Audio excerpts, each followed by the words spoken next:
This tutorial is all about knees. We will adjust for outward knee rotation, inward knee rotation, and inner knee pads. First, let's discuss outward knee rotation, also known as bowed legs. Think Marlboro Man.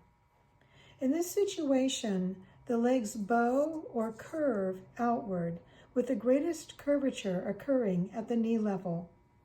The pant leg will be tight along the side seam and loose at the inseam. Diagonal wrinkles form across the inseam at knee level, and the hem rises at the side seam. The adjustment for this is to lengthen the side seam. The grain line in this situation will be pulled to the side seam. To correct for this, pay attention to the grain line, and when it starts arcing toward the side, cut right above that level. Make a horizontal cut and insert a wedge in the muslin test garment. So you would insert the wedge here to nothing at the inseam, at the level where the curvature begins. Then we will do the same thing to the pattern, both front and back. I'm drawing my horizontal line at right angles to grain where I inserted the fabric on the muslin test garment. I will establish a pivot point where our cut line intersects the inseam stitching line. I've cut along my stitching line and inserted paper. I will lower the lower part of the pant leg the same amount that I lowered on the muslin test garment. Time to true the side seam.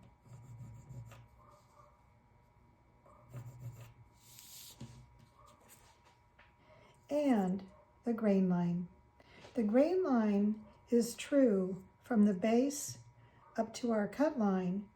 We will continue this line up toward the top of the pant leg.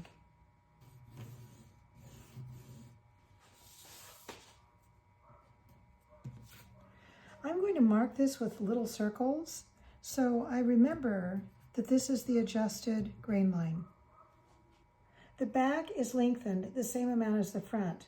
They do need to join at the side seams. They do need to be the same length. This adjustment allows the pant leg to hang true and be more comfortable to wear. This is the adjustment for the outward knee rotation.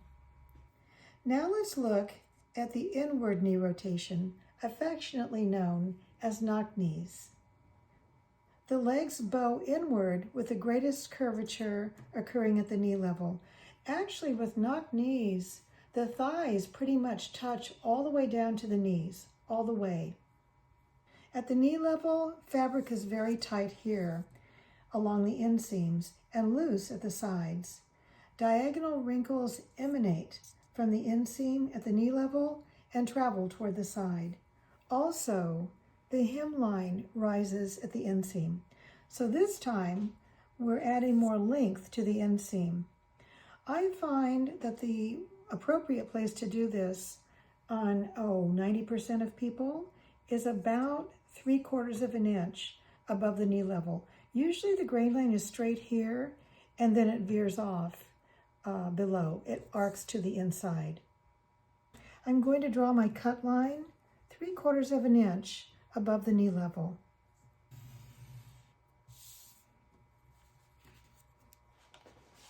I've drawn my cut line and established a pivot point where this line meets the stitching line of the side seam.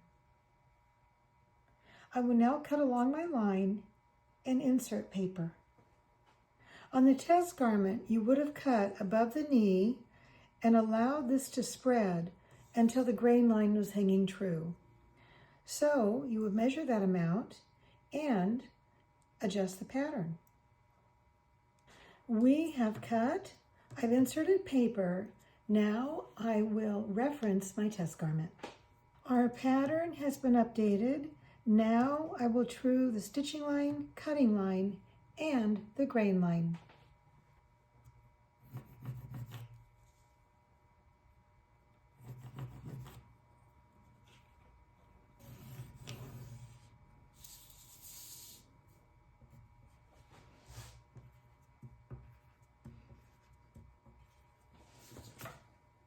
Both the back and the front pant leg have been lengthened at the inseam, stitching lines trued, and grain lines trued and extended.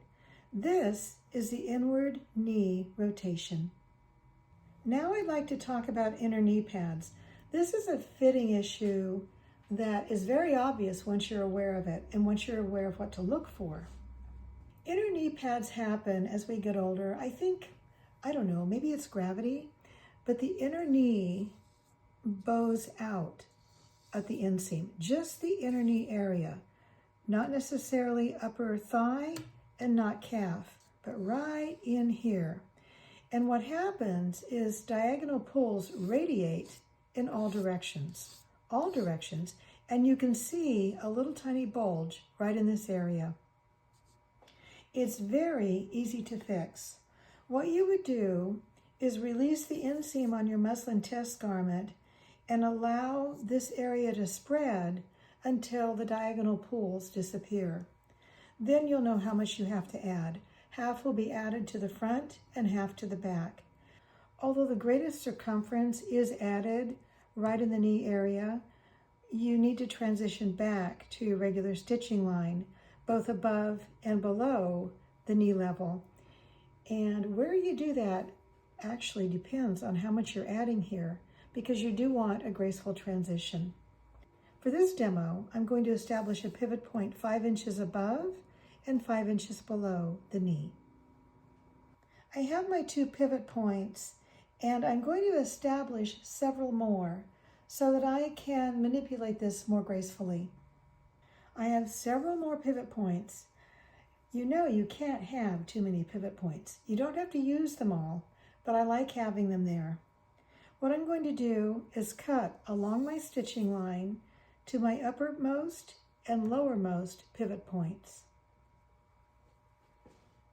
I've cut and inserted paper. Now I will clip in to every pivot point. Try not to cut these completely apart. That's why they're pivot points. We will now spread this with the greatest amount being at the knee. Remember, the amount added is divided between the front inseam and the back at the knee level.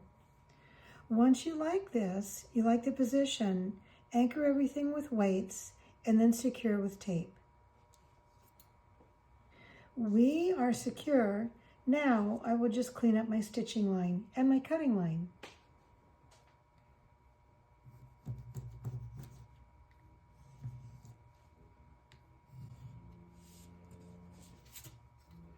Our pant back and pant front have both been adjusted for the inner knee pads. These will be much more comfortable to wear.